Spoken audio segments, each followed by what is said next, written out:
উড়িষ্যার বালাসোর শহর থেকে মাত্র 7 কিলোমিটার দূরে বালাগোপালপুরে অবস্থিত দ্বিতীয় পুরী নামে পরিচিত ইমামি জগন্নাথ মন্দির।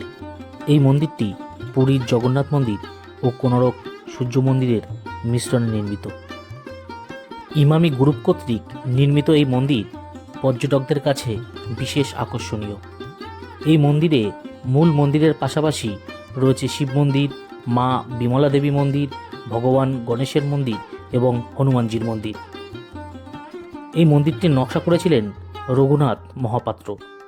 চলুন আজ এই ভিডিওতে আপনাদের এই মন্দিরটি ঘুরিয়ে দেখাই।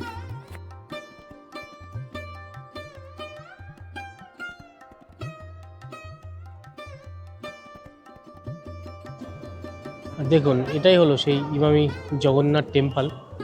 দেখতে পাচ্ছেন, এটাই কিন্তু জগন্নাথ টেম্পল। তো এখানে জুতো খুলে ভিতরে প্রবেশ করতে হবে।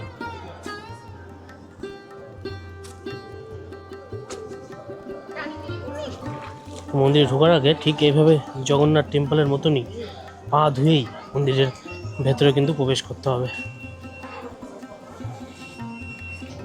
তো দেখুন, প্রবেশ করলাম ইমামি জগন্নাথ টেম্পলের ভেতরে। কত সুন্দর লাগছে দেখুন, কত সুন্দর সাজানো। পুরো পুরী জগন্নাথ মন্দিরের আদলে এই মন্দিরটাকে তৈরি করা হয়েছে। সেই কারণেই কিন্তু দ্বিতীয় পুরী বলা হয় এই মন্দিরটাকে। তো চলুন আমি আরও কাছে গিয়ে আপনাদের ঘুরিয়ে দেখাবো। দেখুন, জলের মধ্যে সবাই টাকা দান করেছে। এখানে 10 টাকার নোট, 20 টাকার নোট সব কিন্তু জলের মধ্যে দান করেছে। দেখুন, এই হলো মন্দির। তো এই সাইডটা আপনাদের একটু প্রথমে ঘুরিয়ে দেখাবো। এই সাইডটা একটি বড় একটা হল ঘর মতন, তার মধ্যে বিভিন্ন ঠাকুরের যে মূর্তি, ঠাকুরের যে ছবি, সেগুলো করা হয়েছে।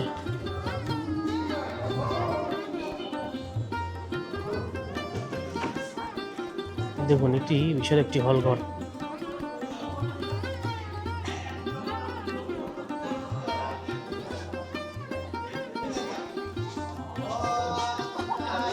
দেখুন, এখানে বিয়ে হচ্ছে, কিন্তু এখানে কিন্তু বিয়ে হচ্ছে। এখানে দেখুন, এখানে বিবাহের অনুষ্ঠান হচ্ছে। কারোর বিয়ে হচ্ছে, কোনো দম্পতি এখানে বিয়ে করছে।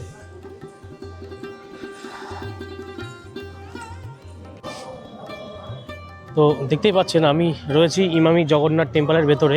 অ্যাকচুয়ালি ইমামি কোম্পানি কিন্তু এই মন্দিরটাকে তৈরি করে। আরও কেউ কেউ অর্থদান করেছে হয়তো, সেটা আমি ডিটেলসে বলতে পারবো না। তবে সেই কারণেই এই মন্দিরটার নাম ইমামি জগন্নাথ টেম্পল। দেখতেই পাচ্ছেন, আমি একটুখানি চারিদিকে আপনাদের ঘুরিয়ে দেখাবো যতটা সম্ভব হয়। কারণ আপনারা জানেন যে মন্দিরের ভেতরে কিন্তু পুরীতেও কিন্তু মোবাইল কিছু নিয়ে ঢুকতে দেয় না। তো এখানেও কিন্তু তেমন অ্যালাউ নেই, কিন্তু শুধু মোবাইলটাই ইউজ করতে দেয়। দেখুন, এটা হনুমান মন্দির। এখানে হনুমানজি রয়েছে দেখুন।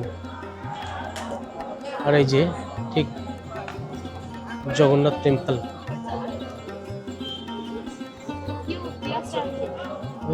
আর এখান থেকে কিন্তু সিঁড়ি দিয়ে আপনারা চাইলে উপরে গিয়ে পুরো মন্দিরটাকে পরিক্রমা করতে পারবেন।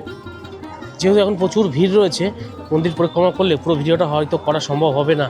সেই কারণেই আমি এখন উপরে উঠছি না। তো আপনাদের একটু চারিপাশের ছোট মন্দিরগুলো আপনাদের একটু দেখানোর চেষ্টা করব। দেখুন, এটা লক্ষ্মী মন্দির। এখানে লক্ষ্মী মাতা বসে রয়েছেন, দেখাবো আপনাদের। দেখুন, এটি একটি লক্ষ্মী টেম্পল।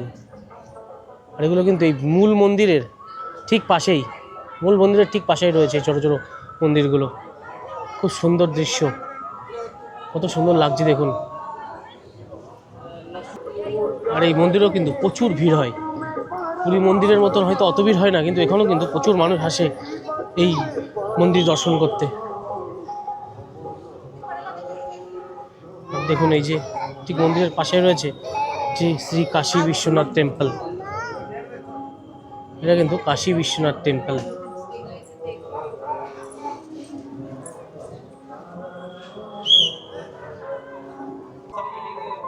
দেখুন, আর এটা হলো বিমলা দেবী টেম্পল। ঠিক মূল মন্দিরের পাশেই কিন্তু এই মন্দিরগুলো স্থাপন করা হয়েছে। খুব সুন্দর দৃশ্য, চারিদিকে খুব সুন্দর পরিবেশ। দেখুন কত সুন্দর লাগছে, একদম পরিষ্কার পরিচ্ছন্ন।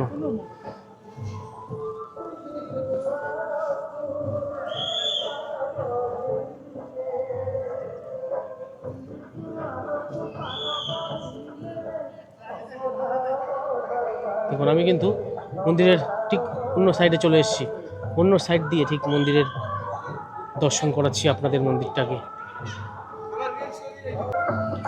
দেখুন কত মানুষ এই মন্দির দর্শন করতে এসছে। দেখুন এটা কিন্তু একদম সামনের দিক থেকে, এটা একদম সামনের দিক থেকে আপনাদের আমি দেখাচ্ছি কত মানুষ এই মন্দির দর্শন করতে এসছে।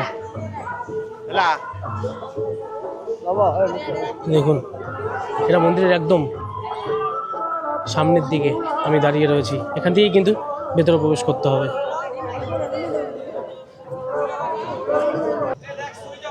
তো দেখুন একদম সামনে দাঁড়িয়ে রয়েছি, এই হলো সেই দ্বিতীয় পুরী ইমামি জগন্নাথ টেম্পল। তো দর্শন করলাম আমরা চারি সাইডে এবং আপনাদের দেখালাম। তো এবার বেরিয়ে যাব, বেরিয়ে গিয়ে আমাদের যেতে হবে হোটেলের দিকে। এই ইমামি জগন্নাথ মন্দিরের সাথে আপনারা যদি আসেন উড়িষ্যার এই বালাসরে, আপনারা পেয়ে যাবেন পাহাড়, জঙ্গল ও সমুদ্র। বাগদা বিচের নাম তো আপনারা কম বেশি সকলেই শুনেছেন। এই ইমামি জগন্নাথ মন্দির থেকে মাত্র 30 থেকে 40 কিলোমিটার দূরেই কিন্তু রয়েছে সেই বাগদা বিচ। আপনারা ঘুরতে পারবেন নীলগিরি পর্বত, আপনারা করতে পারবেন জঙ্গল সাফারি। তো ভিডিওর ডিসক্রিপশানে বাগদা বিচের সম্পূর্ণ ভিডিও দেওয়া থাকলো, যদি আপনারা চান তো পুরো ভিডিওটি দেখতে পারেন। বাগদা বিচ ঘুরতে আসলে এই মন্দির দর্শন আপনারা কিন্তু প্যাকেজের মধ্যেই পেয়ে যাবেন, আপনাদের আলাদাভাবে কোনো প্যাকেজ করবার প্রয়োজন পড়বে না।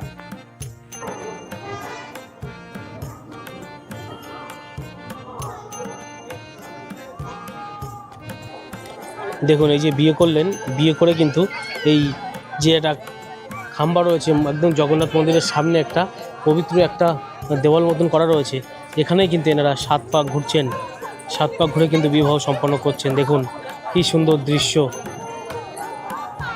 দেখতে পাচ্ছেন। এই যে ওইদিকে মন্দির, একদম মন্দিরের সামনেই এখানে এরা এই যে 7 পাক ঘুরছে। তো এই বাগদা বিচ ঘুরতে আসলে কিন্তু এত কিছু আপনারা কিন্তু ঘুরে দেখতে পারবেন। তো যদি আসতে চান অবশ্যই কিন্তু আপনারা এই শীতেই এই বাগদা বিচ ভ্রমণ করে যেতে পারেন, কলকাতা থেকে মাত্র 3 ঘন্টা দূরত্বে।